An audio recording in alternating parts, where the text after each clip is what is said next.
Assalamualaikum warahmatullahi wabarakatuh. Alhamdulillah. Alhamdulillahi rabbil alamin. Wassalatu wassalamu ala asyrafil anbiya'i wal mursalin wa ala alihi wa sahbihi ajmain, amma ba'd. Para pemirsa Al-Manar TV yang saya muliakan, alhamdulillah sekarang ini saya berada di sebuah tempat di daerah Cimacan, Puncak, Jawa Barat. Tepatnya di pesantren Tahfiz Al-Quran Al-Hamdi Indonesia.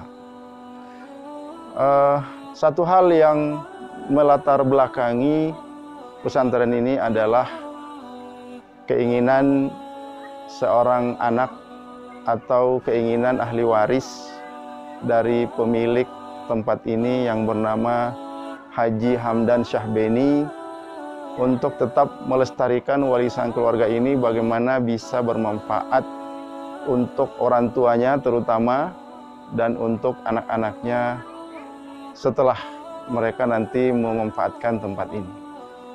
Nah, apa yang saya ingin sampaikan dalam dalam pendirian pesantren ini, bahwa di dalam Islam itu kita dianjurkan untuk menanam saham akhirat dengan memperbanyak amalia-amalia yang bisa kita terus nikmati amalnya, walaupun itu nanti akan kita rasakan di akhirat. Dan inilah yang disadari betul oleh ahli waris dari pemilik villa ini, sehingga dengan semangat beribadah kepada Allah Subhanahu wa Ta'ala, mereka mulai merintis dan mengelola dan membina Tahfiz Al-Quran. Tentu semua orang tertarik dan kepingin melaksanakan hal yang sama, walaupun tidak semua bisa melakukannya. Tapi inilah bukti bahwa ahli waris sudah melakukan sesuatu yang terbaik untuk orang tuanya, ya. Dan ini bagian dari berbakti kepada kedua orang tua. Ada pesan agama yang saya ingin sampaikan lewat apa yang saya saksikan di sini adalah bahwa memang kita ini dituntut melakukan sesuatu yang produktif dalam beribadah kepada Allah. Nah, bagaimana caranya? Ya, kita harus menanam saham amal yang kalau bisa kita nikmati terus pahalanya secara terus-menerus. Yang dalam istilah agama kita itu disebut dengan amal jariyah. Dan ini tentu mengingatkan kita salah satu hadis Rasulullah SAW bahwa idza mata ibnu adama inqata'a amaluhu illa min salat. Jadi kalau anak cucu Adam itu sudah meninggal dunia, maka terputus amalnya, terputus kesempatannya untuk melakukan amalan kepada Allah Subhanahu wa Ta'ala. Kecuali 3 hal kata Rasulullah.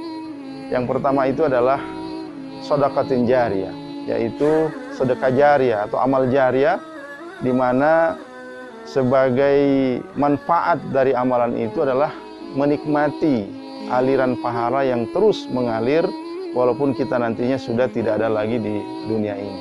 Dan inilah yang telah dibuktikan oleh seorang Haji Hamdan Syahbeni, meninggalkan warisan yang begitu luas kepada ahli warisnya. Kemudian ahli warisnya juga termasuk anak-anak yang saleh dan salehah, sehingga mereka sepakat mendirikan pesantren ini. Tentu ini adalah keteladanan, ya, contoh yang sangat baik bagi umat Islam yang lain, bagaimana kita juga bisa menanam saham akhirat seperti ini yang insya Allah akan bermanfaat buat diri kita dan keluarga kita nanti di akhirat kelak. Yang kedua yang bisa bermanfaat buat kita nanti adalah au ilmin yuntafa'u bihi, ya, ilmu yang bermanfaat. Ya, ilmu yang bermanfaat artinya setiap orang itu harus mengambil manfaat dari ilmu yang dia miliki. Kalaulah kita ini seorang guru, maka kita bisa mengambil manfaat dari ilmu kita itu dengan mengajarkan ilmu itu. Ya, bukan hanya itu, setelah kita mengajarkan ilmu itu, kita mencoba untuk mengamalkan ilmu itu. Dan yang lebih penting lagi adalah jangan lupa untuk mentransfer ilmu itu kepada orang lain, ya. Apakah itu kepada anak-anak kita, kepada murid-murid kita, kepada mahasiswa kita. Nah, inilah ilmu yang bermanfaat, karena ilmu itu terlestarikan dengan baik secara berkesinambungan. sehingga pahalanya pun selalu mengalir, selalu berkesinambungan, sehingga bermanfaat buat kita tidak hanya di dunia ini, tapi juga insya Allah akan bermanfaat untuk akhirat kita. Yang ketiga adalah awaladin yad'u lahu. Nah, ternyata pahala yang juga masih bisa dinikmati oleh seseorang yang sudah meninggal dunia ketika dia terputus kesempatan untuk melakukan amaliyah, ubudiyah kepada Allah, adalah ada anak yang selalu mendoakan kita, anak saleh. Nah, di sini kita perlu menciptakan, melahirkan anak-anak yang saleh. Nah, hebatnya sabda Rasulullah dalam hadis ini, Rasulullah tidak menyinggung dengan kalimat ibnun atau binton yang hanya menunjukkan kepada anak kandung dan sebagainya. Tapi di sini ada penggunaan kata walad, di mana kata walad itu mencakup semua anak, ya, baik itu anak kandung maupun anak orang lain.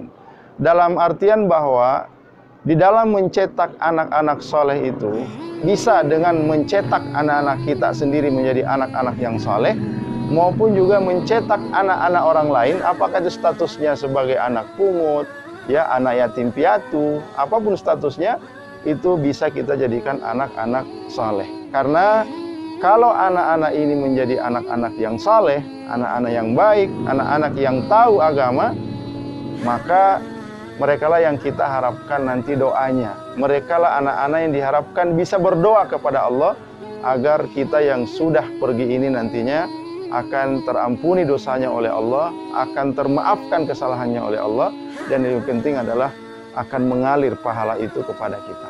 Nah, itulah para pemirsa sekalian, ibrah, pelajaran yang bisa kita ambil dari pesantren ini. Ternyata itu sangat sesuai dengan petunjuk Rasulullah Shallallahu Alaihi Wasallam. Mari kita memperbanyak amal jariah kita, memperbanyak bermanfaat dengan ilmu kita, dan mari kita mencetak, mendidik, membina, dan melahirkan anak-anak yang saleh. Mudah-mudahan kita semua diberkahi oleh Allah Subhanahu wa Ta'ala, dibimbing untuk selalu berada di jalan yang benar. Mudah-mudahan bermanfaat buat kita semua. Terima kasih. Wabillahi taufiq wal hidayah. Wassalamualaikum warahmatullahi wabarakatuh.